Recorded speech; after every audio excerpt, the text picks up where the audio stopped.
সংস্কারের নামে দিনের পর দিন অনির্বাচিত সরকারকে দেশ চালাতে দেয়া যায় না বলে জানিয়েছেন বিএনপি মহাসচিব মির্জা ফখরুল ইসলাম আলমগীর। দুপুরে জাতীয় প্রেস ক্লাবে জাতীয় গণতান্ত্রিক পার্টির আলোচনা সভায় একথা জানান তিনি। বলেন, বিএনপি ক্ষমতায় যেতে দ্রুত নির্বাচন চায়, এই ধারণা পুরোপুরি ভুল। সরকারের উপদেষ্টারা দ্রব্যমূল্য নিয়ন্ত্রণ সহ জনদুর্ভোগ কমানোর চেষ্টা করছেন না বলে অভিযোগ করে বিএনপি মহাসচিব বলেন, উল্টো তারা রাজনীতিতে জড়িয়ে পড়ছেন, রাজনৈতিক দল নিয়ে বিরূপ মন্তব্য করছেন। এর সমালোচনা করে তিনি আরো বলেন, রাজনৈতিক দলগুলো সরকারের প্রতিপক্ষ নয়।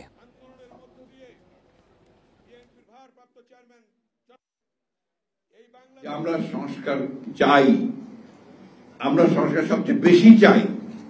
একই সঙ্গে আমরা এটাও চাই যে দীর্ঘকাল অনির্বাচিত সরকারের হাতে ক্ষমতা থাকা উচিত নয়। আজকে দেখুন, দেশে সংকট বাড়ছে তো বাড়ছে, সবচেয়ে বড় সংকট হয়েছে সাধারণ মানুষের। বিগত আওয়ামী লীগ সরকারের গুরুত্বপূর্ণ নথি চাওয়ার পরেই পরিকল্পিতভাবে সচিবালয়ে আগুন দেয়া হয়েছে বলে অভিযোগ বিএনপি নেতা রুহুল কবির রিজভীর। সেখানে শেখ হাসিনার মুখ্য সচিবের অর্থ পাচারের নথি ছিল বলেও দাবি তার। সকালে রংপুরের মিঠাপুকুরে আগুন নেভাতে গিয়ে সচিবালয়ের সামনে ট্রাক চাপায় নিহত ফায়ার ফাইটার নয়নের স্বজনদের সঙ্গে দেখা করে এসব কথা বলেন তিনি। জানান, দেশ স্বৈরাচার মুক্ত হলেও তাদের দোসররা রাষ্ট্রের গুরুত্বপূর্ণ দপ্তরে এখনো গা ঢাকা দিয়ে আছে। শেখ হাসিনার অর্থ পাচার ও বিভিন্ন প্রকল্পের অর্থ লোপাটের নথিপত্র ধ্বংস করতেই এই আগুন লাগানো হয়েছে বলেও দাবি তার। আর এসব ষড়যন্ত্রের কারণেই নয়নের মতো ত্যাগী ও নিরীহদের জীবন যাচ্ছে বলেও জানান রুহুল কবির রিজভী। অত্যন্ত গুরুত্বপূর্ণ জায়গায় তারা রয়েছেন, ঘাপটি মেরে আছেন, এটা বলা যেতে পারে। তারা ঘাপটি মেরে আছেন। কোথায় কি নাশকতা, কোথায় কি চক্রান্ত করছেন তার কোনো ঠিক নেই। আর এগুলো ঠেকাতে গিয়ে দেশকে একটি শান্তি স্থিতির মধ্যে নিয়ে আসতে গিয়ে জীবন দিচ্ছে নয়নের মতো ছেলেরা। আইন শৃঙ্খলা পরিস্থিতি নিয়ন্ত্রণে কোনো ম্যাজিক নেই, তবে চলমান অবস্থার মধ্যেও পুলিশ ঘুরে দাঁড়ানোর চেষ্টা করছে বলে জানিয়েছেন আইজিপি বাহারুল আলম।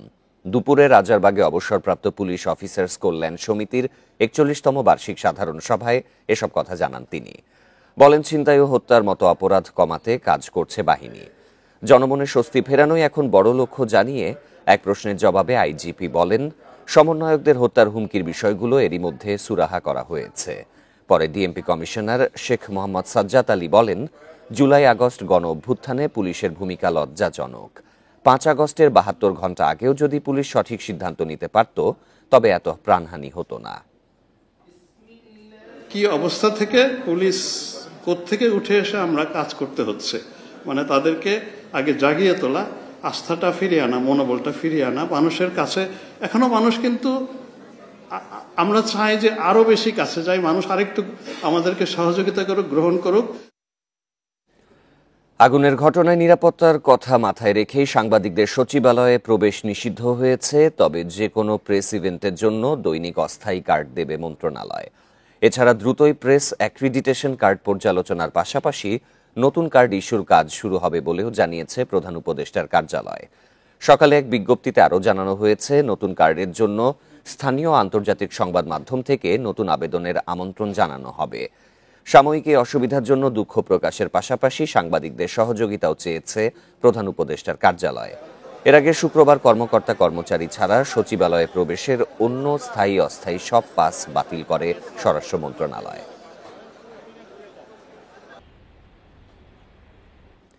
সরকারি ক্রয় বিধিমালার দুর্বলতায় এখনও আগের ঠিকাদার সিন্ডিকেটেরই কাজ পাওয়ার সুযোগ বেশি। সেই সঙ্গে প্রতিযোগিতা কম থাকায় প্রকল্পে থাকছে অতিরিক্ত ব্যয়ের ঝুঁকিও। এই অবস্থায় সরকারি কেনাকাটার দরপত্রে 10% মার্জিনের বিধান বাতিলের সিদ্ধান্ত হয়েছে, দেশের স্বার্থে, যা দ্রুত কার্যকরের তাগিদ বিশ্লেষকদের। সরকারি উন্নয়ন প্রকল্প ও কেনাকাটায় বছরে খরচ হয় ২.৫ লাখ কোটি টাকার বেশি। এজন্য ২০১১ সালে ইলেকট্রনিক গভর্নমেন্ট প্রকিউরমেন্ট বা ইজিপি চালু হয়, যেখানে প্রস্তাবিত ব্যয়ের 10% কম বা বেশি দরদাতা নিলামে স্বয়ংক্রিয়ভাবে বাতিল হয়। সেই সঙ্গে অভিজ্ঞতা না থাকায় কাজ পান না নতুন ঠিকাদাররা। এসব বিধানকে প্রতিযোগিতা বিরোধী মনে করে বিশ্ব ব্যাংক ও পর্যবেক্ষকরা। এমন অবস্থায় অর্থ পরিকল্পনা সহ 4 উপদেষ্টা, বিভিন্ন মন্ত্রণালয়ের সচিব, কর্মকর্তাদের সভা হয়েছে। তাদের মতামতের ভিত্তিতে সিদ্ধান্ত হয় পাবলিক প্রকিউরমেন্ট অ্যাক্ট 2006 এবং প্রকিউরমেন্ট বিধিমালা 2008 সংশোধনের। কোন টেন্ডার পদ্ধতি ভালো খারাপ নির্ভর করবে সেই দেশের দুর্নীতি কতদূর, সেই দুর্নীতি কি শুধু যারা ঠিকাদার তারা নাকি যারা কাজটা দেয় তাদেরও দুই পক্ষেরই দুর্নীতি, এসব অনেক বিষয়ের উপর নির্ভর করে। আমাদের দেশ খুব সোজা একটা জিনিস হলো যে আমি যদি এখন একটা টেন্ডার দিই এবং বলি যে আপনাদের অভিজ্ঞতা কত 15 বছরে বা 10 বছরে কার বেশি, তাহলে বোঝাই যায় কোন সিন্ডিকেটগুলোর অভিজ্ঞতা সবচেয়ে বেশি হবে। সম্প্রতি প্রকাশিত শ্বেতপত্রেও বলা হয় অসাধু ঠিকাদার, রাজনীতিক আমলাদের সিন্ডিকেটে উন্নয়ন ব্যয়ের 40% পর্যন্ত লোপাট হয়েছে। আর বিশ্বব্যাংকের পর্যবেক্ষণ বলছে গত 12 বছর সরকারি নিলামে শীর্ষ 5 ভাগ ঠিকাদারের কাজ বেড়েছে 21%। বিশ্লেষকরা বলছেন প্রতিযোগিতা না থাকায় কমেছে কাজের মান, বেড়েছে অপচয়, দুর্নীতি। পছন্দের লোক যারা, তাদেরকে গোপনে এটা জানিয়ে দেওয়া হয়। সেজন্য আপনি দেখছেন যে নির্দিষ্ট কিছু লোকজনই সবসময় পায়, কারণ বাকিরা অন্ধকারে ঢিল ছড়ে, সুতরাং তারা 10% উপরে বা নিচে চলে যায়। দুর্নীতি এবং এন্টি কম্পিটিটিভ রাষ্ট্রীয় প্যাট্রোনাইজেশন হয়ে গেল। এটাকে অনতিবিলম্বে বাতিল করা দরকার। বিশ্বব্যাংক বলছে পূর্ণ প্রতিযোগিতা ও স্বচ্ছতা নিশ্চিত করা গেলে সরকারি কেনাকাটায় 40% পর্যন্ত অর্থ সাশ্রয় সম্ভব। Hari Saha, independent news, Dhaka. এ বিষয়ে আলোচনা করতে এবার আমাদের সাথে যোগ দিচ্ছেন বাংলাদেশ প্রতিযোগিতা কমিশনের সাবেক বেসরকারি উপদেষ্টা MS সিদ্দিকী। জনাব MS সিদ্দিকী, আপনাকে স্বাগত। সরকারি ক্রয় বিধিমালায় ঠিক কি কি দুর্বলতা রয়েছে, এগুলো কিভাবে চিহ্নিত করা যায় বলে আপনি মনে করেন? আপনারা অলরেডি আলোচনা করেছেন যে সেটা হচ্ছে যে 10% এস্টিমেটেড প্রাইসের 10% বেশি বা কম হলেই টেন্ডারগুলো বাতিল হয়ে যায়। কিন্তু সবচেয়ে বড় যে দুর্বলতা এটার, সেটা হচ্ছে এস্টিমেটেড ফিগার তো থাকবে, কারণ সরকারের একটা বাজেটের প্রয়োজন। সেটাকে ফিক্স করে দিয়ে নির্ধারিত করে কম বেশি 10%-এর কম বেশি হলেই যে টেন্ডার বাতিল হয়ে যাবে। কিন্তু দুঃখজনক ব্যাপার হচ্ছে যে এই তথ্যটা, এই ফিগারটা কত এস্টিমেটেড অ্যামাউন্ট, এটা গোপন রাখা হয়। এটা নাকি গোপনীয় তথ্য। এই গোপনীয় তথ্যটা তারা আবার গোপনে তাদের পছন্দের লোকজনকে এটা জানিয়ে দেয়, অথবা কেউ এটা দুর্নীতির মাধ্যমে পয়সা খরচ করে এটা জেনে নেয়। এইভাবেই দুর্নীতির শুরু হয় এবং নির্দিষ্ট কিছু বিডার, কন্ট্রাক্টর এই কাজগুলো পাওয়ার সুযোগ পায়। এটা অত্যন্ত এন্টি কম্পিটিটিভ এবং এটা একটা দুর্নীতি। এটাকে অনতিবিলম্বে বন্ধ করা দরকার। আরেকটা দুর্বলতা আছে, সেটা হচ্ছে যে টেন্ডারগুলো অনেক বড় বড় মেগা প্রজেক্টের অনেক বড় বড় কাজ, এবং কাজগুলোকে অনেক বড় করা হয়, এবং টেন্ডারে পার্টিসিপেট করার জন্য কন্ট্রাক্টরদের যে ক্রাইটেরিয়া, এটাতে এমনভাবে অভিজ্ঞতার কথা বলা হয় 10 বছর 15 বছর, যাতে নবীন কোনো কন্ট্রাক্টর কখনোই আর কম্পিটিশনে আসতে পারে না, তারা টেন্ডারে পার্টিসিপেট করতে পারে না। এটাকে এবং এমন সব এই ক্রাইটেরিয়াগুলোকে নিয়ে পর্যালোচনা করা দরকার। যেমন সব দেশেই এসএমইর জন্য ছোট ছোট কিছু কাজের ব্যবস্থা করা হয়। অর্থাৎ বাংলাদেশে যে এখন যে টেন্ডারগুলো করা হয়, এই টেন্ডারগুলোকে যদি পিসমিল করে ছোট ছোট অংশ তৈরি করে যদি এগুলোকে কয়েকটি টেন্ডারে করা হয়, কয়েকটি ওয়ার্ক অর্ডার করা হয়, তাহলে রিলেটিভলি মধ্যম কোষের এবং ছোট কন্ট্রাক্টররা এই কাজগুলো পাবে, এবং কাজগুলো পেলেই তারা আস্তে আস্তে অভিজ্ঞ হবে, বড় কাজ করতে পারবে। বিশেষ করে ক্ষুদ্র এবং কুটির শিল্পগুলোর জন্য আলাদা একটা সেগমেন্ট প্রত্যেকটা দেশে থাকে। অর্থাৎ তারা ছোট ছোট কিছু কাজ করবে, কাজ করে অভিজ্ঞতা অর্জন করবে, নিজেরা বড় হবে, নিজেরা অভিজ্ঞতা অর্জন করবে, তখন বড় কাজগুলো। জনাব MS সিদ্দিকী, এক্ষেত্রে এই সরকারি কেনাকাটার দরপত্রে 10% মার্জিনের বিধান যদি বাতিল করা হয়, তাহলে কি ঠিকাদার নিয়োগের স্বচ্ছতা ফিরবে? আংশিকভাবে ফিরবে। ওই পোর্শনটাতে যে সাধারণভাবে অনেক যোগ্য কন্ট্রাক্টরকে বাতিল করে দেওয়া হয়, শুধু নিজের পরিচিতদেরকে ওই গোপনের তথ্যটা জানিয়ে দিয়ে তাদেরকে টেন্ডারে পার্টিসিপেট করার সুযোগ করে দেওয়া হয়, সেটা অন্তত বন্ধ হবে। কিন্তু তারপরেও যে সিন্ডিকেট আছে, আমরা তো এতদিন ব্যবসায়ীদের সিন্ডিকেট শুনতাম, এখন অর্থনীতির সাথে পরে আমরা দেখছি এই সিন্ডিকেট, নতুন সিন্ডিকেটের কথা বলা হচ্ছে, যে সিন্ডিকেটের সরকারি কর্মকর্তা, রাজনীতিবিদ এবং ব্যবসায়ীরা মিলে সিন্ডিকেট। এই সিন্ডিকেটের বাইরে সরকারি কন্ট্রাক্টরের কাজ যায় না। এবং ঐতিহাসিকভাবে বিভিন্ন তথ্য জোগাড় করে দেখা গেছে যে শুধু একটি দুইটি কোম্পানি বড় বড় মেগা প্রজেক্টের অর্ডার গুলো পায়। সুতরাং এটা বোঝার কোনো উপায়, স্পষ্টই বোঝা যাচ্ছে যে এখানে সিন্ডিকেট আছে এবং একটা কোটারি আছে, নির্দিষ্ট কিছু লোকজনকে কাজ দেয়া হয়। এর ভিতরে আরেকটা নতুন আপনারা শুনছেন ইদানিং কালে নতুন সরকার আসার পরে, যে সেটা হচ্ছে যে ফেক কোম্পানি। মনে করেন কোনো রাজনীতিবিদ বা কোনো সরকারি কর্মকর্তা তাদের আত্মীয় স্বজন বা বন্ধু বান্ধবকে দিয়ে একটা কোম্পানি করিয়ে সেই কোম্পানিকে দিয়ে কাজ করান, যেটাকে আন্তর্জাতিকভাবে যেটাকে বলা হয় শেল কোম্পানি, অথবা আমাদের দেশে ফেক কোম্পানি বলা হয়। এরা ঘুরে ফিরে দেখা যায় মূলত বলা যাচ্ছে যে পূর্ণ প্রতিযোগিতা, স্বচ্ছতা যদি নিশ্চিত করা হয় তাহলে হয়তো এখানে সাশ্রয় সম্ভব। জনাব এম এ সিদ্দিকী, আপনাকে ধন্যবাদ আমাদের সাথে যোগ দেওয়ার জন্য।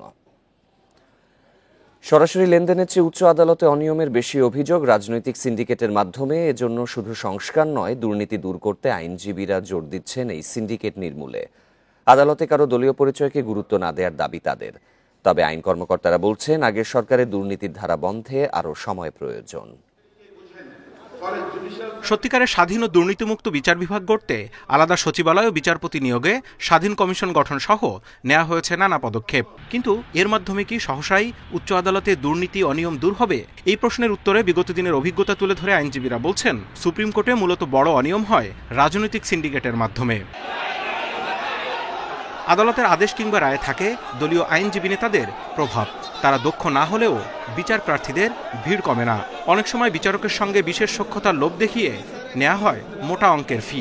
আইনজীবীরা বলছেন এই সিন্ডিকেট ভাঙতে দায়িত্ব নিতে হবে বিচারক, আইনজীবী সহ সকলের। অবাক হবেন, ব্যারিস্টার রফিকুল হক, ব্যারিস্টার রকুনউদ্দিন মাহমুদের কাছ থেকে ব্রিফ কেড়ে নিয়ে গ্রামীণ ফোন থেকে অনেক কোম্পানিগুলো তারা তাপসকে নিয়োগ দিয়েছে, যার যে তাপস হাঁটুর বয়সীও না, বা তাপস অনুগত কেউ দাঁড়ালেই আমাদের ইভেন তদানীন্তন প্রধান বিচারপতিরা পর্যন্ত সাকাম হয়ে যেত, নার্ভাস হয়ে যেত। তো এই যে বুদ্ধিভিত্তিক দুর্নীতি, আর্থিক মূল্য হিসাব করেন তো কয়েক হাজার কোটি টাকার দুর্নীতি সুপ্রিম কোর্টে হয়েছে। প্রত্যেক জজের, বিচারকের এই আয় এবং ব্যয়ের এবং সম্পত্তির হিসাব সুপ্রিম কোর্টের যে একটা সেল থাকা বা প্রধান বিচারপতির নেতৃত্বে একটা ব্যবস্থা গ্রহণ করা, যেন তার মাধ্যমে এই ডিক্লারেশনগুলো দেওয়া হয়। শুধু আইনজীবী নন, দুর্নীতি অনিয়মে জড়িয়ে পড়েন খোদ বিচারপতিরাও। সম্প্রতি সুপ্রিম জুডিশিয়াল কাউন্সিল মোকাবিলা না করেই দুর্নীতির অভিযোগ নিয়ে 3 বিচারপতির পদত্যাগই এর বড় প্রমাণ বলছেন আইনজীবীরা। তবে রাষ্ট্রের আইন কর্মকর্তাদের দাবি, অন্তর্বর্তী সরকারের সময় আগের চেয়ে অনিয়ম কমেছে। পুরোপুরি পরিবর্তন হয়েছে সেটা আমরা বলতে পারছি না, কিন্তু অনেকাংশেই পরিবর্তন হয়েছে। যারা ক্লায়েন্ট, মক্কেলরা, তারা মনে করে যে এই আইনজীবীকে দিয়ে ওই জাজ সাহেবের কাছে গেলে হয়তো একটা সুবিধা পাবো, বা উনি একটু পলিটিক্যালি প্রভাবশালী, ওনাকে নিলে আমার সুবিধা হবে। বিচার বিভাগ সংশ্লিষ্টরা বলছেন এখন কোনো রাজনৈতিক দল ক্ষমতায় নেই, তাই যে কোনো সিন্ডিকেট ভাঙার এখনই মোক্ষম সময়। Zahidul Bashar, independent news, Dhaka. গাজীপুরের তারগাছায় ট্রাকের ধাক্কায় মোটরসাইকেল আরোহী কলেজ শিক্ষার্থী আসিফ আদনান মারা গেছেন। এই ঘটনায় আহত হয়েছেন হাসান নামের আরও এক শিক্ষার্থী। তারা দুজনেই কবি নজরুল সরকারি কলেজের ছাত্র। স্বজনরা জানান, ভোর 5:30টার দিকে মোটরসাইকেলে করে ঘুরতে বের হয়েছিলেন 2 বন্ধু। তারাগাছ এলাকায় পৌঁছালে দ্রুতগতির একটি ট্রাক তাদেরকে ধাক্কা দেয়। গুরুতর আহত অবস্থায় ঢাকা মেডিকেল কলেজ হাসপাতালে নেওয়া হলে আসিফকে মৃত ঘোষণা করেন চিকিৎসক। আহত হাসানকে জরুরি বিভাগে ভর্তি করা হয়েছে। নিহত আসিফ সিদ্ধিরগঞ্জের সানারপাড় এলাকায় পরিবারের সাথে থাকতেন।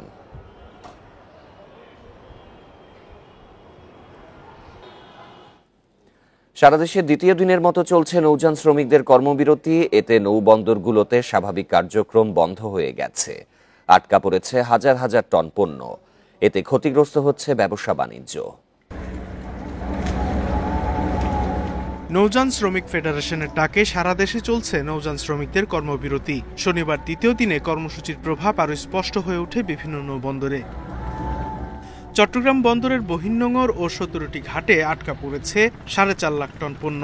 শ্রমিকরা জানিয়েছেন, চাঁদপুরে নাবিক সহ 7 ক্রু হত্যার সুষ্ঠু বিচার না হওয়া পর্যন্ত কর্মবিরতি চলবে।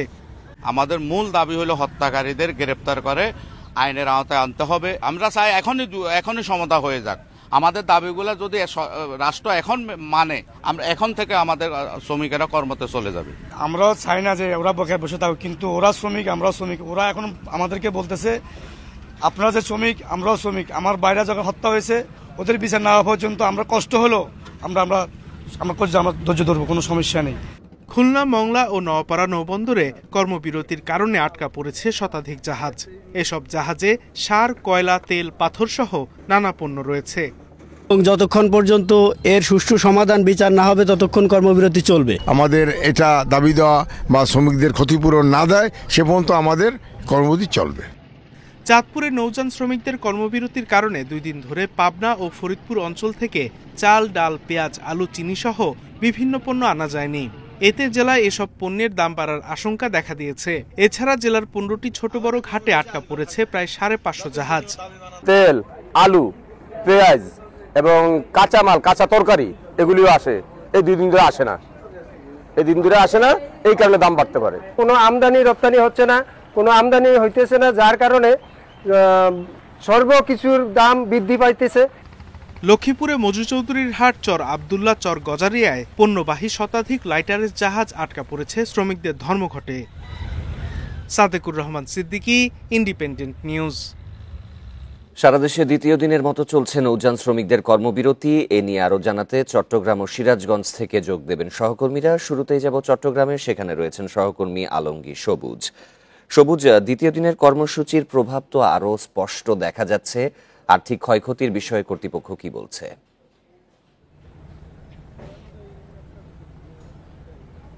দ্বিতীয় দিনে আসলে যে নৌ ধর্মঘট চলছে সেটা আরও বেশি প্রকট হয়েছে। আমরা চট্টগ্রাম বন্দর আজকে সারা দিনভর যেটা দেখেছি, এখানে লাইটার জাহাজ, যেগুলি ছোট জাহাজ বলা হচ্ছে, সেগুলি আসলে চলাচল করছে না এবং যেহেতু বড় জাহাজগুলো থেকে পণ্য খালাস করতে পারছেন, এই কারণে মূলত এই সংকটটা তৈরি হয়েছে।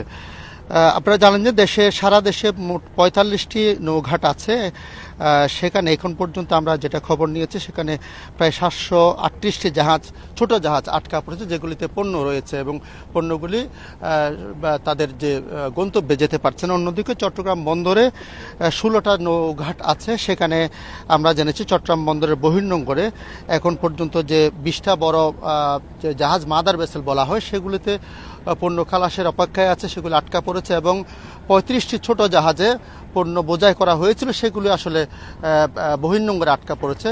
ফলত আসলে কোনো ধরনের পণ্য চলাচল করতে পারছে না। এই কারণে এই সংকটটা তৈরি হচ্ছে। সেটা আসলে যদি এই ধর্মঘটটা আরও বেশি দীর্ঘায়িত হয় তাহলে সংকটটা আরও বৃদ্ধি পাবে, যেহেতু অর্থনৈতিক ক্ষতির যে সংকট সেটা আরও বড় আকার ধারণ করবে। কারণ হচ্ছে যে লাইটার জাহাজগুলো, সেগুলির ভাড়া গুনতে হবে যারা আমদানিকারক তাদের, এবং একইভাবে যে নৌ ঘাটে যে ছোট জাহাজগুলো যাবে, সেগুলো যেহেতু ট্রাকে করে তাদের গন্তব্যে নিয়ে যাওয়া হয়, সেই ট্রাকগুলো আমরা দেখেছি খালি পড়ে আছে পণ্য বোঝাইয়ের অপেক্ষায়, এবং সব মিলিয়ে আসলে বাজারে একটা প্রভাব পড়বে। অনেকে মনে করছেন যেহেতু পণ্য যদি আটকা পড়ে ঘাটে এবং যদি বাজারে নিতে দেরি হয়, সেখানেও পণ্যের সংকট তৈরি হবে এবং ভোক্তাদের সে ক্ষতির মুখে পড়তে হবে বলে যারা ব্যবসায়ী তারা মনে করছেন। মোটামুটি তারা বলছেন, যারা ব্যবসায়ী এবং যারা শ্রমিক নেতারা তারা বলছেন যত দ্রুততার সাথে এই সংকট সমাধান হবে ততই দেশের লাভ বলে তারা মনে করছেন। আমরা জেনেছি আজকে সন্ধ্যায় স্বরাষ্ট্র মন্ত্রণালয়ের সাথে যারা আন্দোলনকারী তাদের একটা বৈঠকের কথা আছে বলে আমরা শুনতে পেয়েছি। মোটামুটি বলা হচ্ছে সেখানে যদি ফলপ্রসূ আলোচনা হয় তাহলে সেই ধর্মঘট সেটা সমাধান হতে পারে বলে মনে করা হচ্ছে। সবুজ আমাদের সাথেই থাকবেন। এবারে সিরাজগঞ্জের পরিস্থিতি জানাতে যোগ দিচ্ছেন সহকর্মী দিলীপ কুমার গৌর। দিলীপ, চট্টগ্রামে আমরা অচল অবস্থা দেখতে পাচ্ছিলাম, সিরাজগঞ্জের পরিস্থিতি কেমন? 4 দফা দাবির বিষয়ে কোনো সুরাহা হয়েছে কি?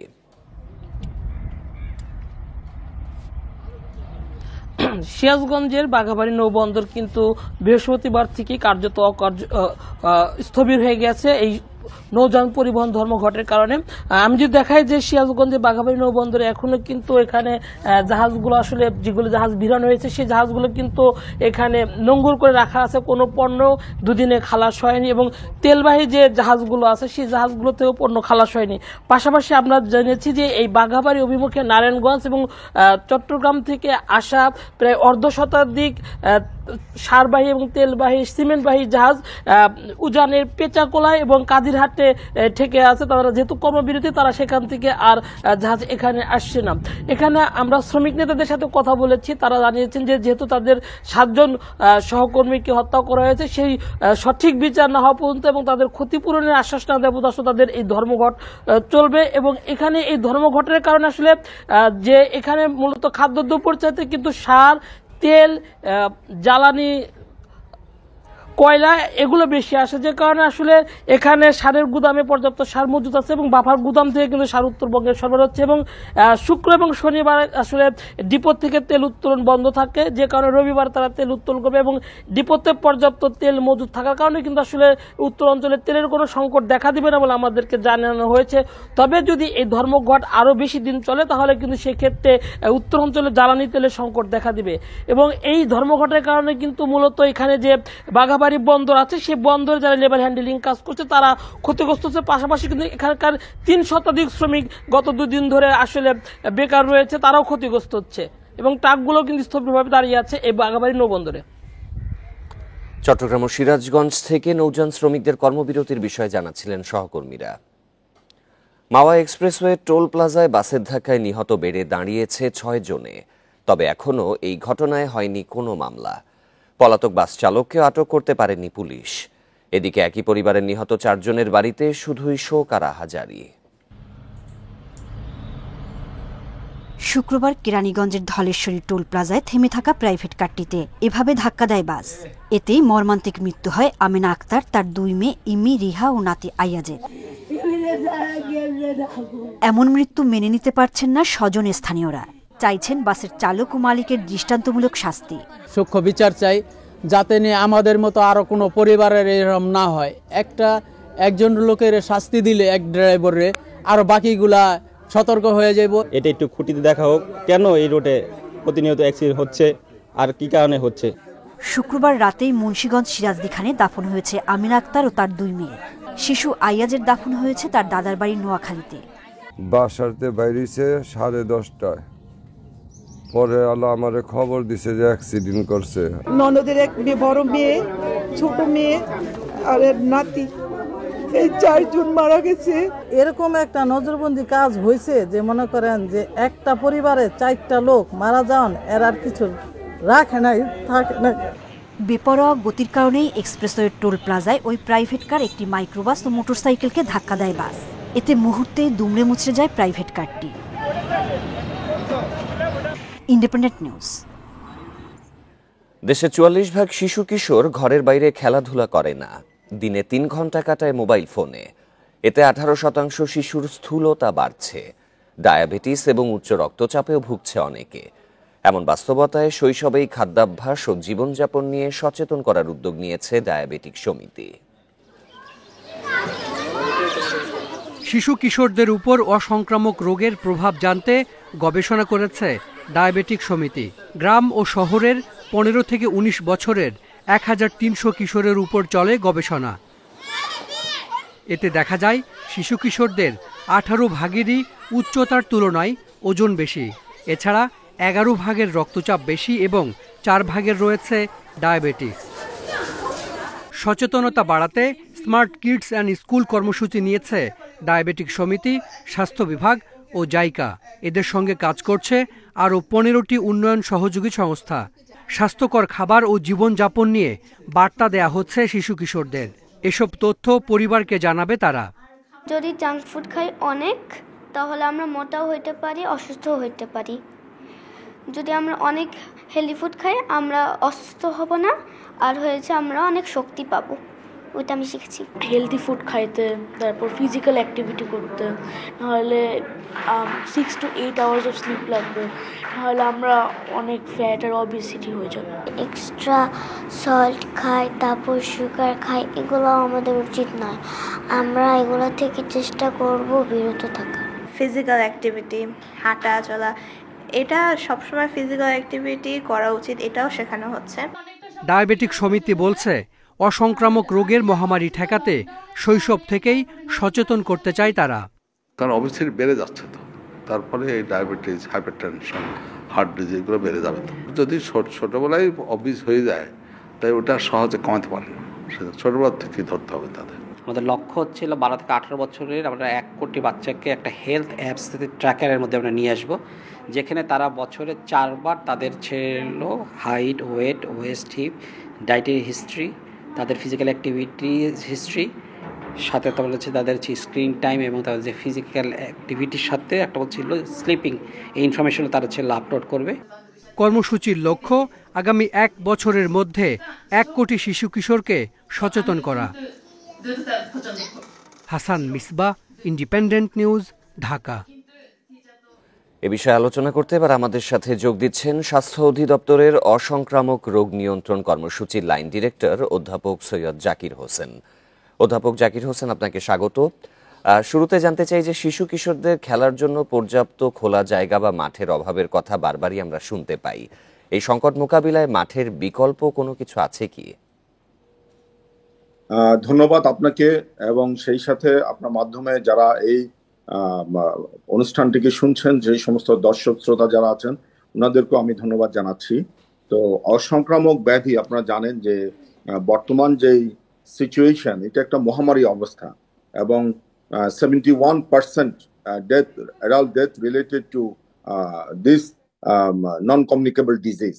তাহলে আপনার এটার ইম্প্যাক্টটা কতখানি, এবং এটার একটা বড় ইম্প্যাক্ট হলো চাইল্ডহুড যেই অবেসিটি, আমরা যেটাকে নিয়ে খুব কনসার্ন, তার সাথে রিলেটেড এই উচ্চ রক্তচাপ, ডায়াবেটিস, এবং উচ্চ রক্তচাপ ও ডায়াবেটিস রিলেটেড যে কমপ্লিকেশন গুলো আসছে, সেখান থেকে আমরা জানি যে কার্ডিওভাস্কুলার ডিজিজ, সেই সাথে রেনাল ডিজিজ এবং স্ট্রোক, এইগুলো বড় মেজর এনসিডিজের ভিতরে আরো অন্যান্য কম্পোনেন্ট গুলো আছে।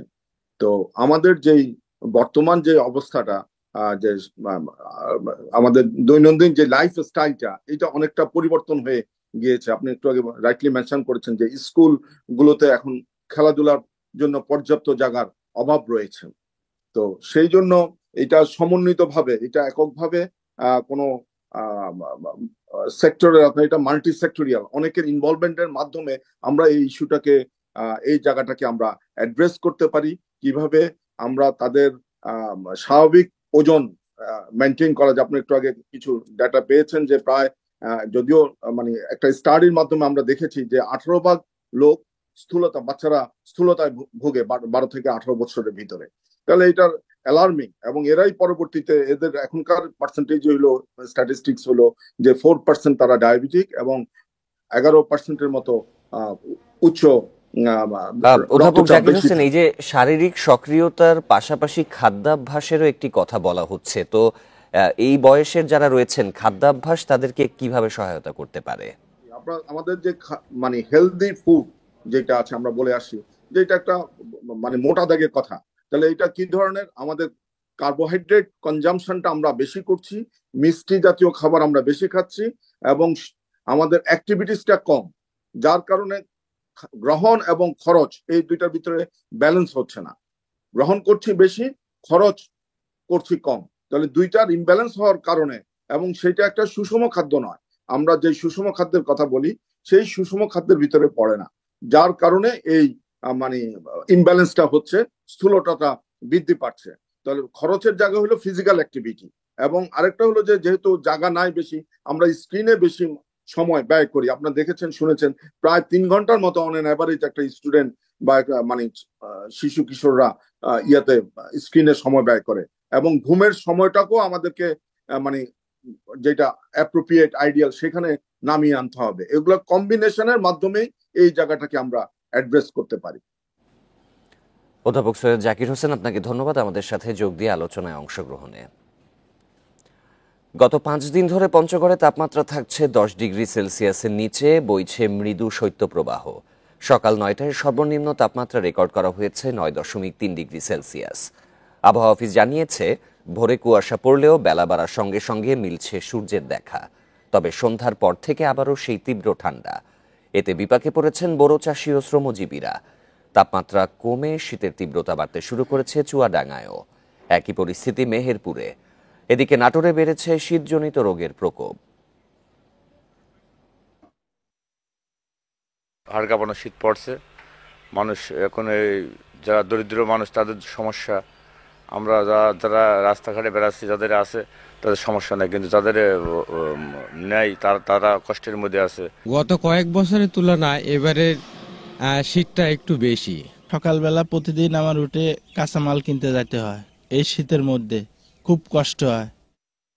এই ছিল আজকের বিরতিহীন সংবাদ দুপুরে। সব খবরের আরও বিস্তারিত জানতে চোখ রাখুন ফেসবুক, ইউটিউব এবং এক্সে। আমন্ত্রণ পরের আয়োজনে।